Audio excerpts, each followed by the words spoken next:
¿Qué tal? Muy buenas tardes, soy José Ramón Cosío. Tengo el gusto de estar con ustedes gracias a la invitación de la editorial Porrúa y en particular de su director, de su cabeza, don José Antonio Pérez Porrúa. Es para mí un gusto tener la oportunidad de charlar con ustedes. Yo soy abogado, egresé hace ya varios años de la Escuela de Derecho de la Universidad de Colima, donde fui a vivir unos años por razones familiares. Ahí tuve la oportunidad de trabajar en un muy buen despacho de abogados, después en el servicio social de la universidad también. Fui profesor también allí en el Centro Universitario de Educación Obrera y realicé en el bufete gratuito de la universidad un trabajo también para mí muy importante. Cuando concluí los estudios y gracias al apoyo de la entonces gobernadora Griselda Álvarez, la primera mujer gobernadora del país, tuve la oportunidad de venir a estudiar aquí mi posgrado a la Universidad Nacional.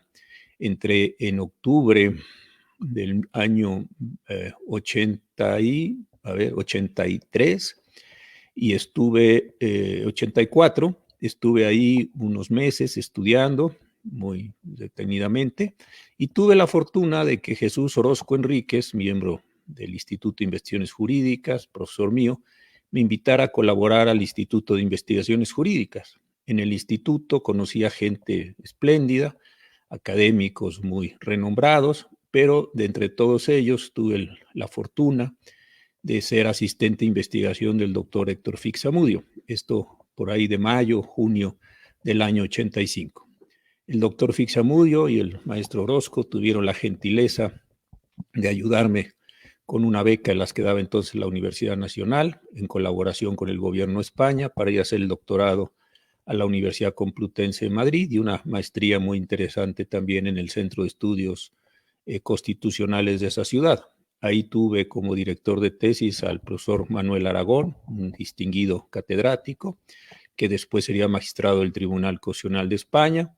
Tuve profesores muy eminentes, a don Eduardo García de Enterría, a Javier Jiménez Campo, a Pedro de Vega, en fin, fueron años muy provechosos. Hice una tesis doctoral que se denominó Estado Social y Derechos de Prestación, que era una interpretación del artículo 1.1 de la Constitución española, que dispone que en España se constituye en un Estado social y democrático de derecho, y lo quise analizar sentencias y doctrina alrededor de los derechos prestacionales. Cuando regresé de España, entré a trabajar de nuevo al Instituto de Investigaciones Jurídicas y unos meses después fui invitado por el doctor Jorge Carpizo, que en ese momento tomaba posesión como ministro de la Suprema Corte de Justicia, para incorporarme como secretario en la propia Suprema Corte. Ahí estuve alrededor de un año.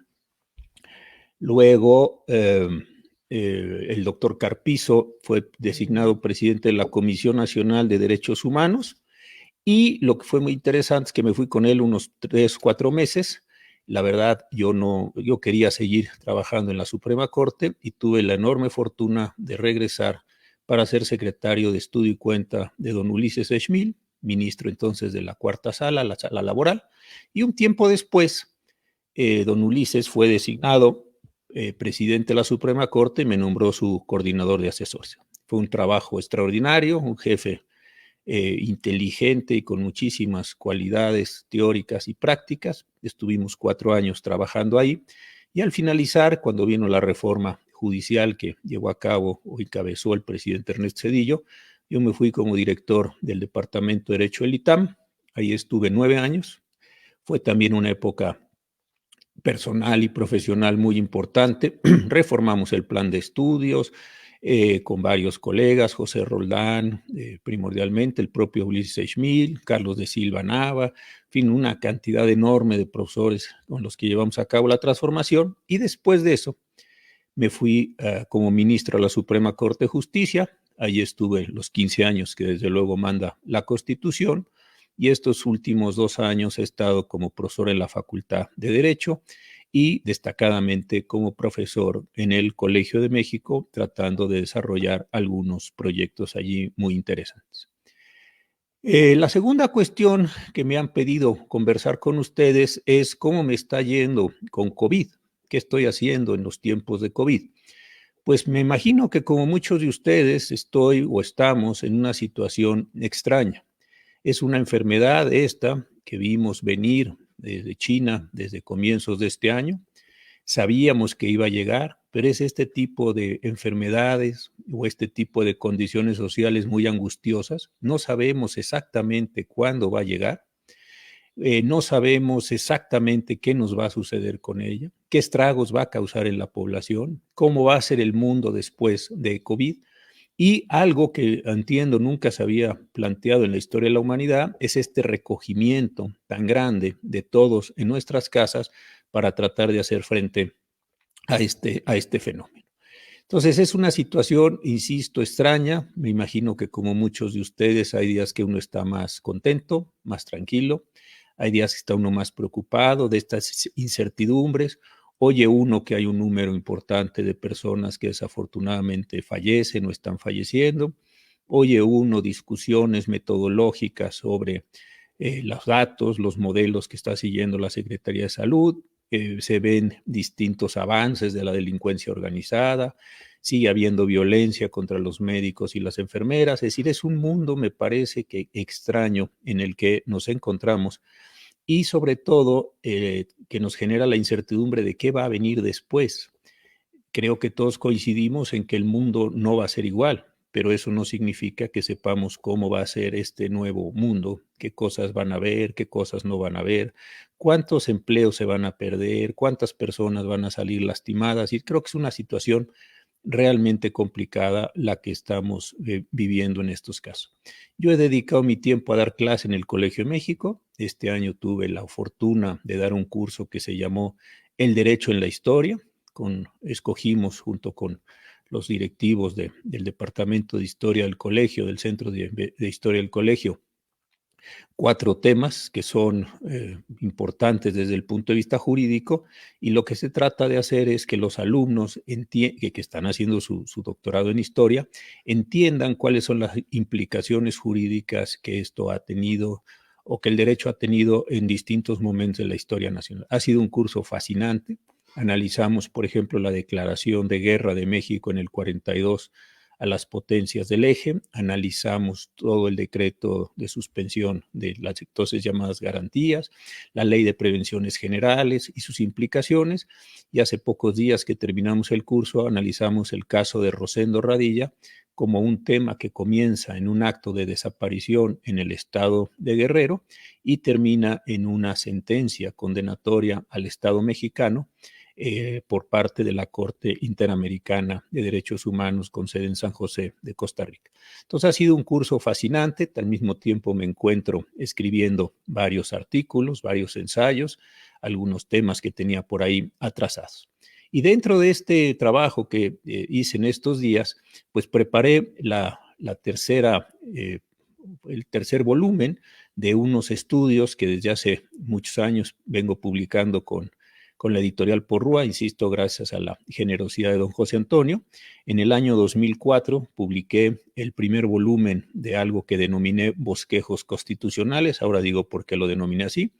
En el año de 2015 publiqué el segundo volumen y ahora, este año, parece ser que va a aparecer el tercer volumen de estos bosquejos constitucionales. La idea de los bosquejos para mí era interesante. Recordaba yo en el primer prólogo que asistí hace ya bastantes años a una exposición en el Museo Nacional de Arte de Saturnino Herrán. Yo creo que ha sido de las exposiciones más grandes de Herrán que se han presentado, se han puesto en el país. Y algo que me gustó mucho, además de los cuadros espléndidos que tiene de la naturaleza, de tantos poblados, de tantas condiciones geográficas del país. Me gustó mucho observar que en algunos cuadros, en los márgenes o en algunas libretas, iba dibujando, por ejemplo, un cactus o un opal o unas montañas o una pequeña cara. Y esto entiendo yo que las personas que hacen pintura le denominan un bosquejo. A mí me pareció que lo que yo estaba haciendo con muchos artículos que publiqué durante varios años en la revista Este País, en periódicos. Hace muchos años escribía yo en Milenio, ahora escribo en El Universal y El País, algunos artículos en Exos, en fin, en Proceso, en muchas revistas. Era hacer ese tipo de bosquejos, era construir una pequeña idea, desarrollar una pequeña idea, a lo mejor sobre una sentencia de la Corte, sobre una jurisprudencia, la reseña de un libro, una crítica a un artículo, en fin, cualquiera de estos elementos de forma más acotada o más resumida. Y con esos pequeños bosquejos, después pensaba yo que podría hacer algunos cuadros, déjenme seguir con esta idea, grandes, unos cuadros complejos. Y escribí hace varios años un libro sobre Derecho y Análisis Económico que publicó el Fondo de Cultura, y ese libro, por ejemplo, para poner un caso, fue una construcción de pedacitos que quería decir un modelo económico, porque Milton Friedman decía que la capacidad científica de la economía estaba en su capacidad también de predicción, cómo se relacionaban algunos problemas del sujeto racional, del Homo economicus, con una psicología verdadera a partir de algunos estudios que ya se empezaban a hacer en ese entonces, no con la profundidad que ahora los ha hecho Richard Thaler para la economía basada en la conducta, sino algunos estudios, por ejemplo, de Simon en aquellos tiempos. Entonces eran pedacitos de cosas que se iban construyendo, que se iban mezclando, que se iban poniendo y que después servían para hacer un trabajo más grande. Y así fueron los dos primeros tomos. Eran, como dije, uno publicado en el 2004 y otro en el 2015, en este caso. Y lo que ahora estoy presentando y que entiendo que saldrá pronto es un tercer tomo de algunas de estas ideas. Este caso va a tener un capítulo primero que le llamé Constitucionalismo, otro que se llama Reingeniería Constitucional, otro desde luego sobre derechos humanos, uno más sobre justicia constitucional, otro sobre justicia penal, desaparición forzada de personas, delincuencia organizada, y un último que le llamé ficciones jurídicas. En el primer tema, el de constitucionalismo, empiezo con un asunto que me pareció muy interesante, que era cómo se construyeron los preámbulos de las constituciones mexicanas a partir de 24. Y uno se va dando cuenta que fue perdiendo densidad el preámbulo. El de 21 es largo, el de 57 para ir rápido es otro, el de 17 es más pequeño. Entonces me interesó saber por qué los preámbulos, insisto, habían perdido profundidad, densidad en ese caso. Después hubo un análisis que me gustó mucho que hice sobre qué es lo que en rigor había cambiado en la reforma energética, la que llevó a cabo el presidente Peña Nieto, qué es lo que sí cambió, qué es lo que no cambió en términos constitucionales, esa reforma y sus casi 50 artículos transitorios, qué nos dejaron, qué nos dejaron. Después, algunos problemas que empecé a percibir ya desde hace tiempo, varios artículos, sobre la condición actual del constitucionalismo. Creo que el constitucionalismo, lo digo esto y en el capítulo de derechos humanos, quedó embelesado con los propios derechos humanos y eso produjo una separación, un alejamiento de toda la parte orgánica de la Constitución.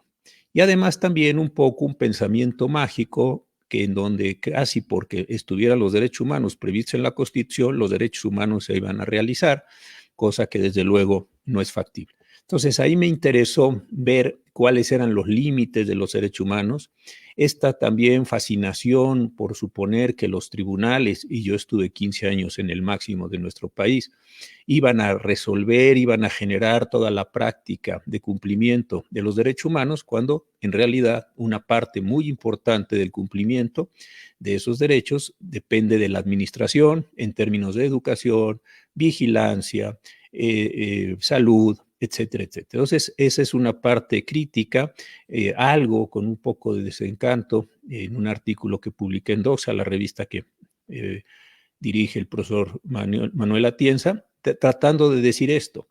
no sigamos simplemente elogiando, no sigamos diciendo vivan los derechos humanos y empecemos a hacer teoría jurídica de cumplimiento, de posibilidades.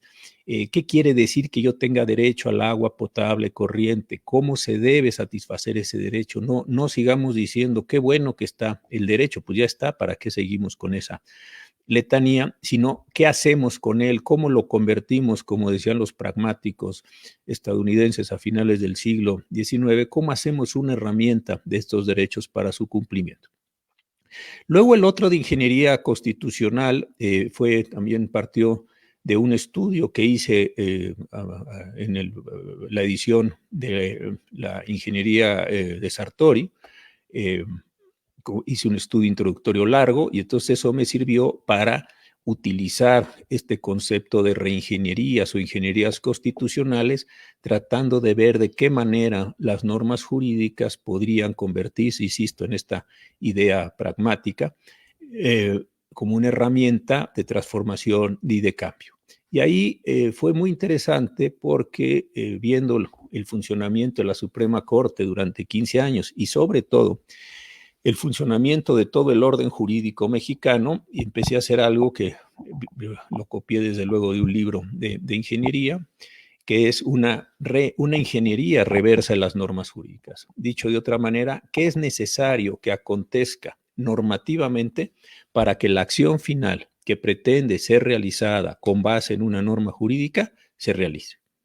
Esto partió de una experiencia muy interesante que tuvimos en la Suprema Corte, un caso de píldora del día siguiente que se dio en el estado de Oaxaca. En las autoridades locales, no pierdo el tiempo en decir cuáles ni cómo, simplemente no le dieron a una chica que desafortunadamente había sido violada la píldora del día siguiente.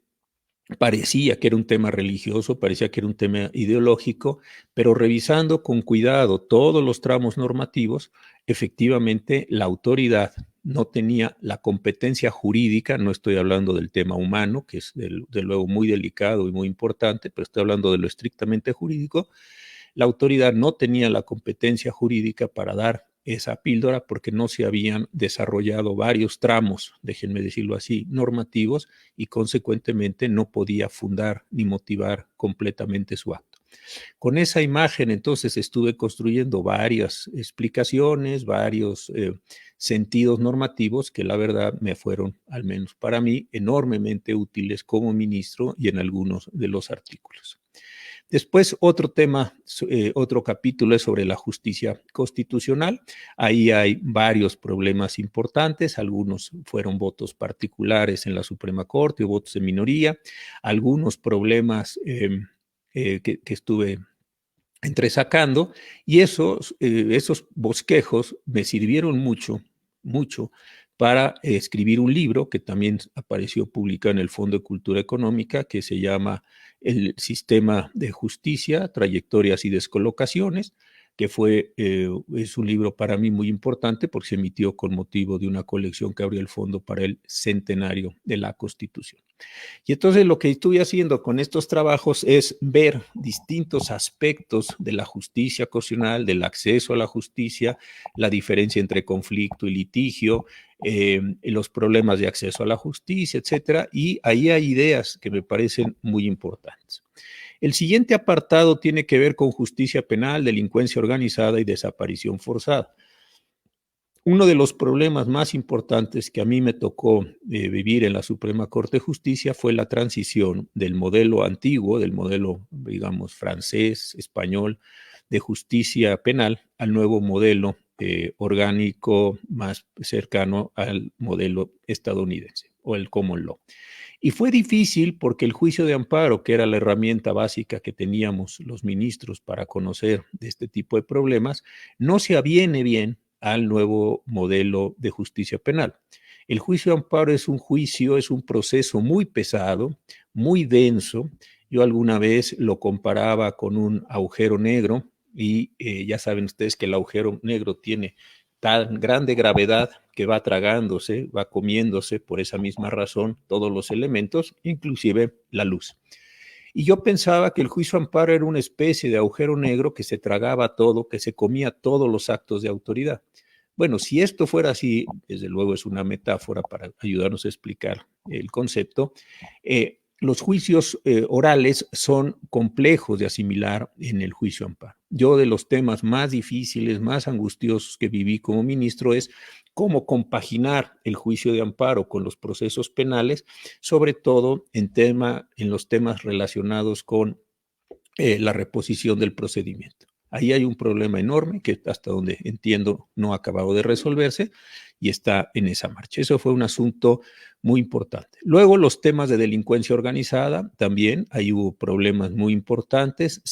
Evidentemente se veía venir eh, la situación de un crecimiento exponencial de la delincuencia organizada, inclusive la ocupación algunas porciones del territorio nacional en condiciones de eficacia jurídica.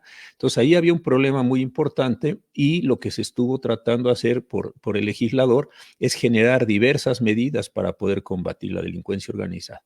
La extinción de dominio, los arraigos, en fin, una serie de medidas que tampoco se asimilaban muy bien y tampoco entraban muy bien con todo el modelo de derechos humanos que paralelamente o simultáneamente se estaba tratando de generar.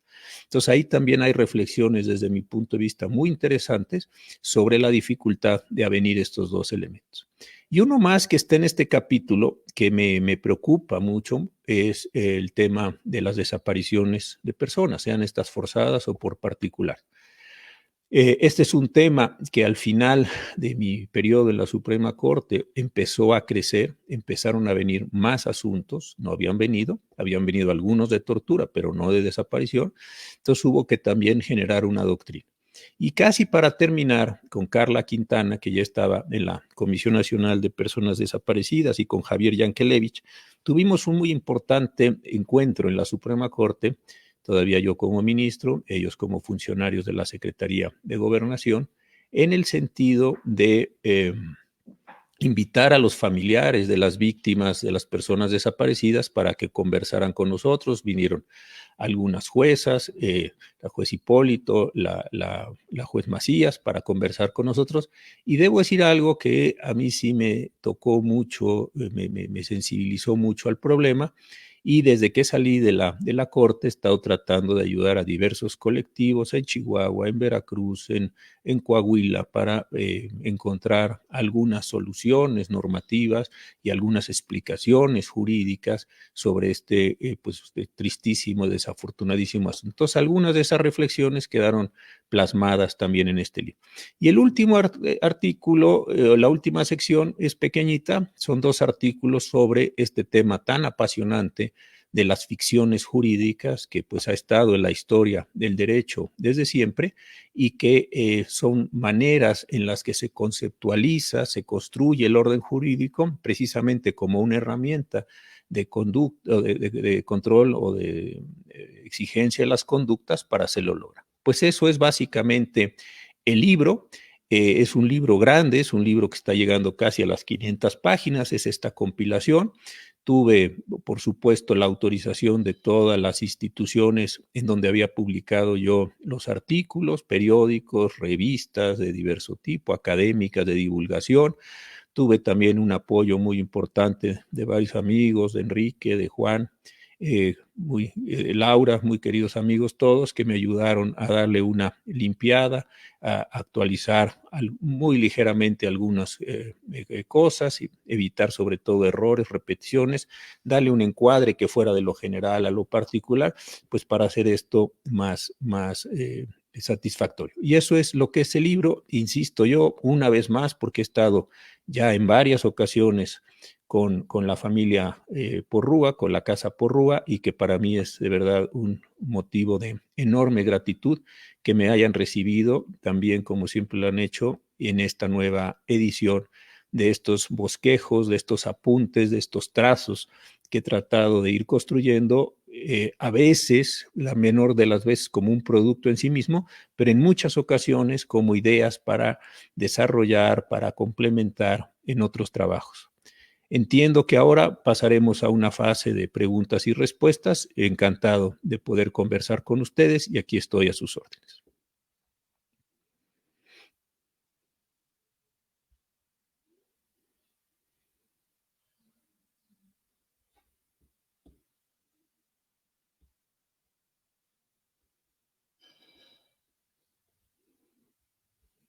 Gracias, Juan Manuel. Si quiere usted comentar algo, preguntar algo.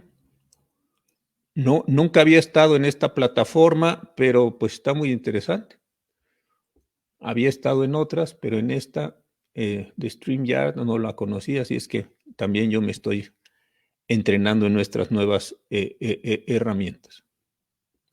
Gracias por los comentarios que están allí poniendo y sus felicitaciones. Entiendo que pueden ustedes poner sus preguntas, agradeciéndole desde luego sus comentarios.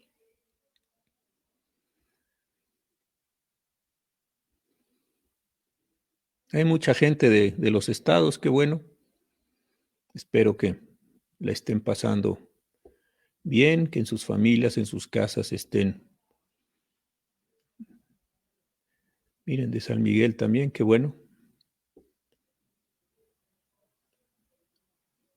Pero si no me hacen preguntas o comentarios o critican o lo que sea, pues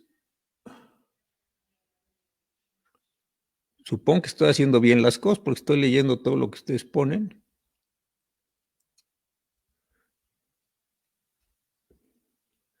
A ver, Imelda, pregunte usted algo, por favor.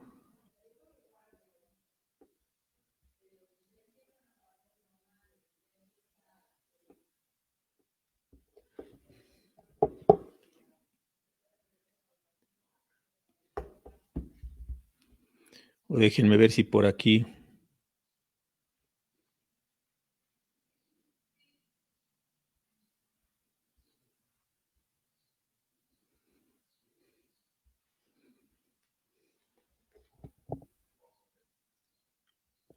Este está muy interesante. ¿Qué papel debería jugar los discursos políticos y en la interpretación y de consecuencias en la interpretación constitucional? Bueno, esta es una pregunta muy importante porque efectivamente se ha hecho una especie de división como si el derecho fuera una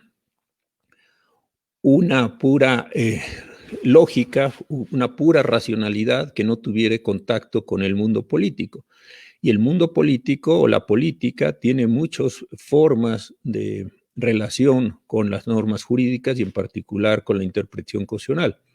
Desde cosas bastante fáciles de comprender, como distintos actores políticos en distintos tiempos logran establecer en los textos constitucionales ideas distintas, ideologías distintas que van cargadas de un sentido político, hasta cuestiones más simples que tienen que ver, o más obvias, como la designación de ministros bajo determinadas conformaciones de los órganos políticos con una ideología más afín a lo que esos cuerpos políticos están pretendiendo.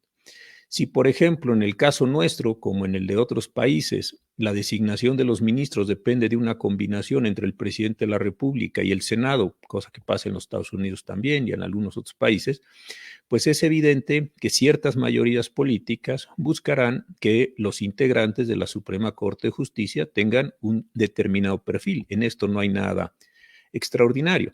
Yo recuerdo que hace muchos años, muchos le preguntaron al presidente Reagan cuál era su mayor contribución en los Estados Unidos y el presidente Reagan dijo probablemente es la designación de un número muy amplio de jueces conservadores en la Suprema Corte de los Estados Unidos.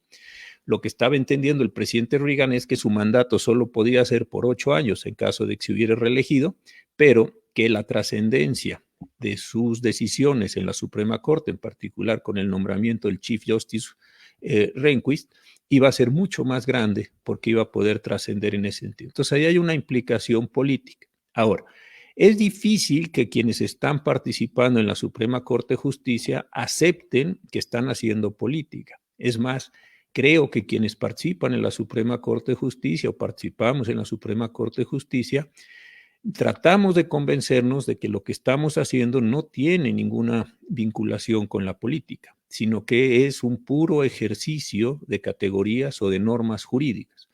Y esto es parte de la cultura jurídica de nuestro tiempo. Sería sumamente extraño, riesgoso inclusive, que los ministros no discutieran o no votaran en términos de categorías jurídicas, sino que votaran en términos de discursos políticos. Como el profesor Eli hace ya varios años decía en un libro, resultaría muy extravagante que, por ejemplo, a la hora de tomarse la votación, se dijera, pues nosotros 5 estamos, en el caso de la Corte de los Estados Unidos, que son 9 integrantes, nosotros 5 estamos con Dworkin, nosotros 4 estamos con Tribe, o con cualquier otro de estos autores, o en otras épocas históricas, aquí quienes estaban con Tena y quienes estaban con otro autor, en fin, esto sería verdaderamente increíble. Entonces, ¿qué es lo que se hace? Que todos estos juegos, todas estas diferencias políticas se internalizan, se racionalizan en discursos completamente juridificados, que no necesariamente jurídicos. Todas las formas de expresión tienen que hacerse en categorías y en términos jurídicos. Hay personas, más allá de lo que cada quien piense en esto, debemos ser muy respetuosos, que están a favor o que están, no a favor, pero que ven con una mayor tranquilidad todo lo que tiene que ver con la interrupción del embarazo. Y hay personas a las que ese tema les afecta y les molesta. Pero nadie discutiría eso en términos morales en una Suprema Corte o en términos religiosos. Unos y otros buscarán asidero en ciertos artículos, en ciertas formas de lectura de los artículos, porque tampoco es un número indefinido de artículos, para tratar de convencer a los demás o tratar de al menos lograr una mayoría, si no lo convencen, de que la Constitución está respaldando una u otra posición. Ahí hay un elemento político, desde mi punto de vista, sí. No quiere decir un elemento partidista, estoy hablando de política en el sentido amplio, como a veces se dice de manera muy cursi, pero la expresión sirve, política con P mayúscula, es cursi la expresión como ella sola, pero creo que nos da una idea de lo que estamos queriendo decir en este caso. Entonces sí hay una enorme filtración de estos elementos políticos en una Suprema Corte de Justicia, sobre todo porque tiene que resolver o tiene que aplicar normas que están y principios que están construidos con una enorme ambigüedad, con una enorme generalidad para las situaciones límite que se estén presentando en un orden jurídico.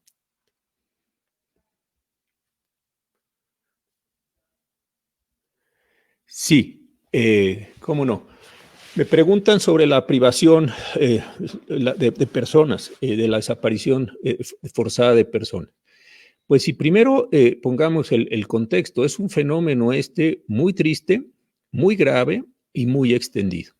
Lo que está haciendo el Estado mexicano es en este momento tratar de pues identificar al mayor número de las personas desaparecidas. Ese es un tema. Otro muy vinculado con este son las condiciones de desaparición en fosas que se cavan y todos ustedes pues seguramente las han visto en la televisión. Son familias que ante la falta de instrumentos de los estados están haciendo una labor personal en ese sentido. Y se han emitido varias legislaciones, por ejemplo, la ley federal para la búsqueda de las personas desaparecidas, se han establecido delitos también para poder sancionar estas conductas y se ha establecido inclusive una declaración especial para las personas desaparecidas, distinta a la que tienen los códigos civiles de la mayoría de los estados con la presunción de muerte o la declaración de ausencia. Entonces, se ha ido construyendo un sistema normativo para lograr pues, la identificación del mayor número de personas. Yo le encuentro varios problemas a esto desde el punto de vista constitucional. Me parece que una cosa, desde el punto de vista, primero déjenme poner así, estrictamente jurídico, creo que no hay una clara compatibilidad entre todas las normas. Pero en segundo lugar, lo que sí es muy, muy lamentable es la muy baja capacidad institucional, la baja capacidad de concreción que tienen las entidades federativas. No hay protocolos homologados de búsqueda, no se sabe cómo son las formas ordinarias para buscar a las personas, qué se hace con los restos que se encuentran. A veces se encuentran pedazos muy pequeños, fragmentos óseos, o se encuentran algunos fragmentos de ropa, en fin, una gran cantidad de elementos muy fragmentados, y no existe una capacidad del Estado para recoger esa información, ordenar esa información y poder empezar a identificar el número de personas desaparecidas. Entonces, creo que hay un problema competencial muy grande en la relación entre la federación y las entidades federativas, y hay una bajísima institucionalización de estos esfuerzos. Carla Quintana, que tiene a su cargo la Comisión Nacional de Búsqueda de Personas Desaparecidas, comentaba alguna vez en algún informe que tiene 43 personas a su cargo. Esto es increíble. En un país donde están haciéndose búsquedas recurrentemente, tener 43 personas, pues es realmente lamentable. Y en alguna ocasión que tuve la oportunidad de ir con el Comité Internacional de Cruz Roja a Jalapa a dar una charla con los familiares de los desaparecidos, me decían las madres, sobre todo son mujeres que están buscando a sus hijos, a sus familiares en general, que las propias autoridades les habían dicho que no siguieran escarbando, que no siguieran buscando en las fosas, porque no tenían capacidad de organizar los restos, de colocar los restos, de identificar, de hacer operaciones, digamos, forenses con los restos que iban apareciendo. Entonces, creo que este comentario de este grupo muy destacado y muy importante de madres del colectivo Solecito, decían, el propio Estado nos dice, esperen, porque si ustedes van, escarban y extraen restos o cadáveres,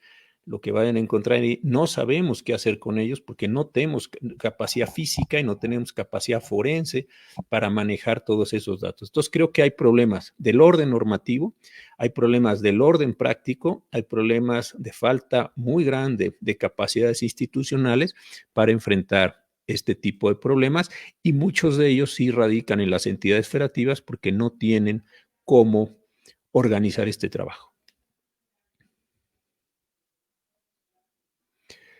¿Qué opino de la ley de amnistía? Miren, en abstracto bien, creo que hay muchas personas que que están en la cárcel por razones, hombre, ya sabemos que delinquieron, pero no están ahí, digamos, por delitos mayores.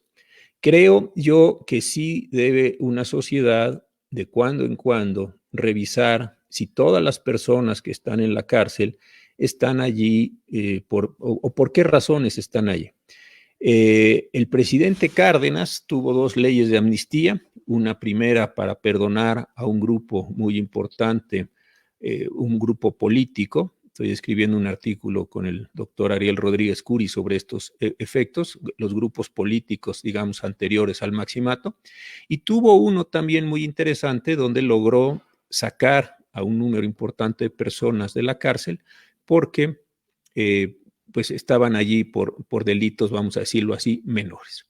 Lo que la ley de amnistía hace es tomar determinados delitos, muy pocos, la verdad, de personas que no hayan realizado actos violentos, que desde luego no hayan lesionado, no hayan matado, no hayan secuestrado, es decir, delitos no violentos que tengan penalidades reducidas o que se hayan realizado en condiciones de pobreza o se hayan realizado en condiciones de marginación o de ignorancia, para tratar de sacarlos de las prisiones.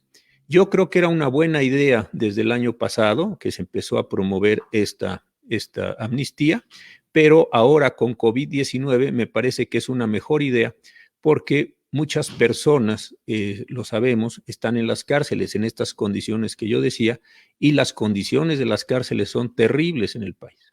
Y eso puede provocar entonces pues mayores contagios, mayores muertes, y algo que a mí me ha preocupado y lo platicaba un día con Catalina Pérez Correa, pero después ya lo vi que se hizo realidad en varios penales, desafortunadamente, es que los familiares que están desde luego fuera de las cárceles quieren entrar a las cárceles para saber cuál es la condición de sus familiares o de las personas que estén ahí adentro. Entonces, creo que fue un buen momento para extender esta amnistía.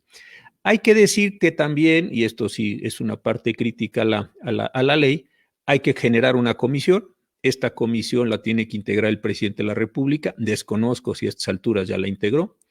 Esta comisión tiene que revisar expediente por expediente. Yo he calculado que estando las actividades gubernamentales semi-paralizadas o restringidas, si no lo queremos poner en términos negativos, va a ser complicado que estas personas salgan pronto, porque hay que llevar el expediente entero, hay que ver que efectivamente esa persona no haya cometido el delito en condiciones violentas, y eso puede significar 3 o 4 meses para estos casos. Y eso también me parece que tiene el problema de que pues muchas personas, insisto, van a contagiarse estando dentro de las prisiones y desafortunadamente van a fallecer por falta de atención médica o por las propias condiciones de hacinamiento en que están las prisiones mexicanas, como lo demostró en varios informes desde hace varios años la Comisión Nacional de Derechos Humanos. Ahora, ¿qué otras cosas se podrían haber hecho o se pueden hacer? Bueno, una parte, lo sabemos, muy importante de las personas que están sentenciadas es por delitos locales. En la propia ley de iniciativa se exhortaba a la secretaria de Gobernación a que hiciera una tarea importante de, ¿cómo se diría? De motivar a los gobernadores de los estados. Déjenme que estoy aquí viendo una pregunta. A los gobernadores de los estados para que generaran sus propias leyes de amnistía, por una parte, y por otro lado, escuchaba yo la semana pasada al presidente del Tribunal Superior del Estado de México que decía que los jueces de ejecución están viendo cómo remiten estas penas a partir de lo que está establecido en la ley de ejecución. Entonces, también me parece que hay medidas en las que, siguiendo lo dispuesto en esa ley, se puede decir por qué esta persona sigue estando en la cárcel, merece seguir estando en la cárcel, y creo que esto también puede tener un efecto muy importante en términos de las amnistías.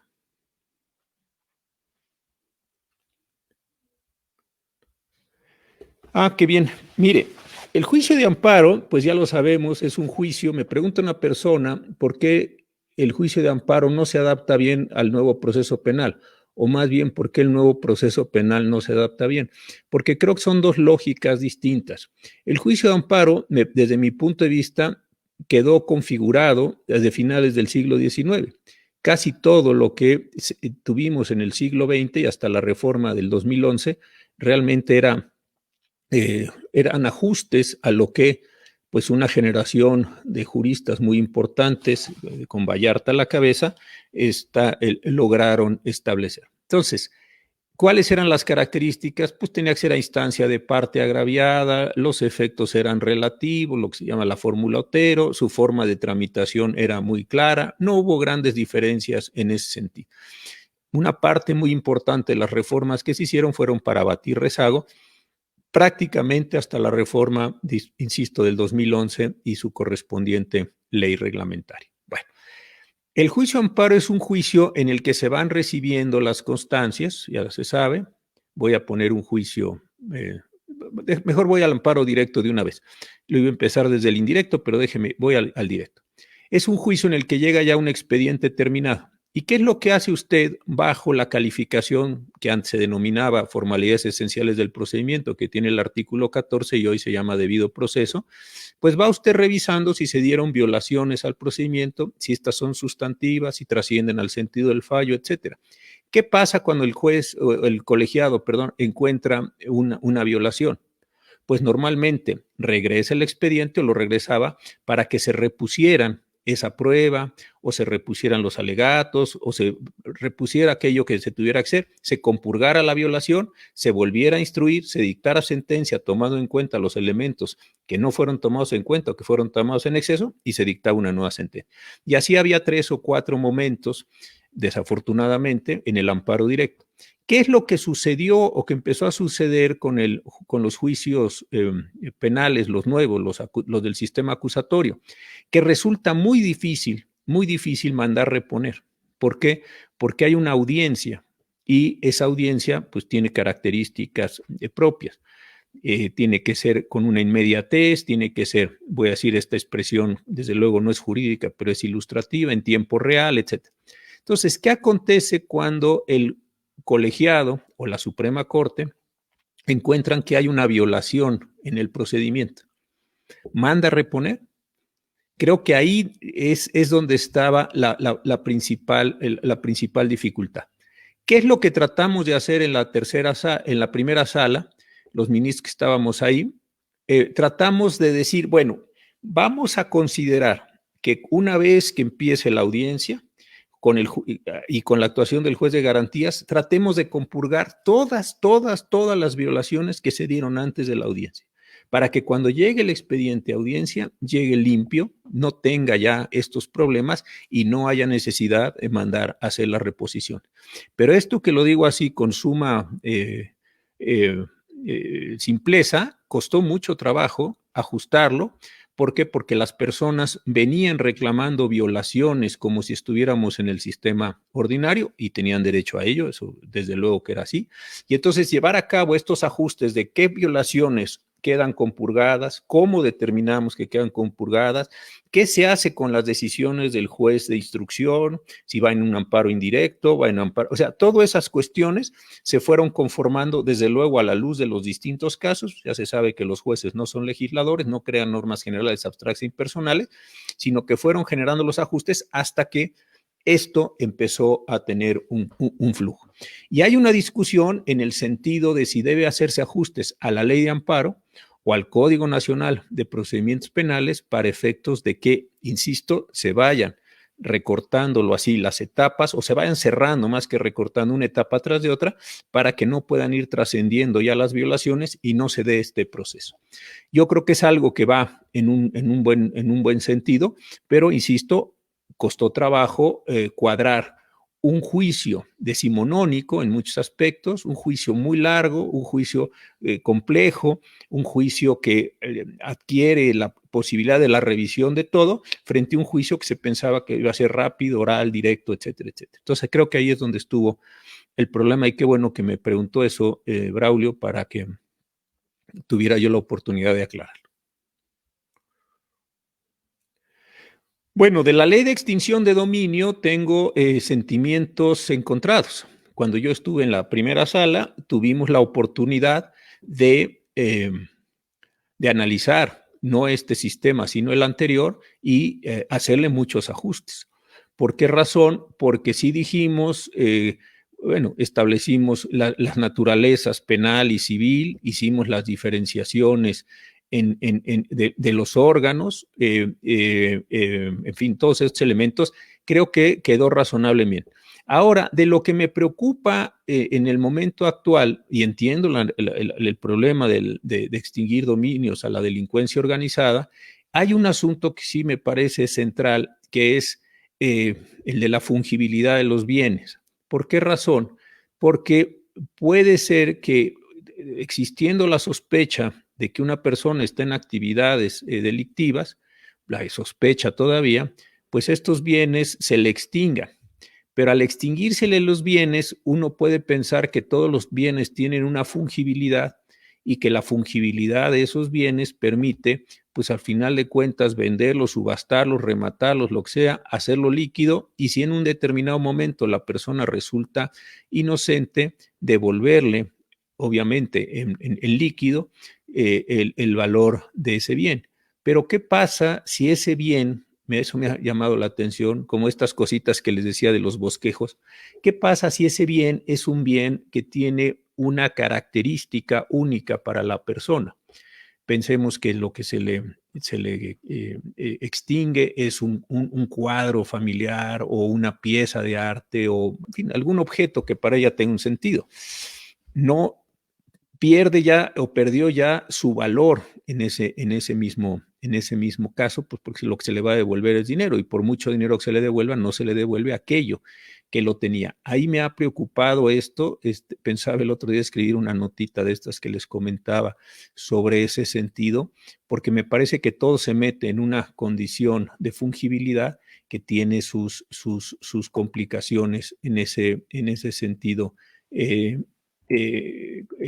importante en este caso. Pero en fin, se nos está casi terminando el tiempo, eran 45 minutos, llevamos un poco más, y por eso es que voy a ir pues ya cerrando estas cuestiones, y allá Marcos, algún día que nos encontremos por ahí, ya le contesto la pregunta con más detalle. Pues yo quiero terminar agradeciéndole otra vez a la Casa Porrúa, una vez más, que me ha tenido la paciencia y el afecto para publicar mis contribuciones. A Flor, que trabaja también ahí en Porrúa, que siempre ha sido muy amable, a Jorge, que presentó y nos ayudó a preparar este programa, y a todos ustedes por el tiempo que se han tomado para escuchar estas breves reflexiones y las preguntas que me han hecho. Les deseo a todos muy buenas tardes y traten de pasarla lo mejor posible. Cuídense mucho. También estamos en días muy, muy complicados. Muchas gracias a todos y muy buenas tardes.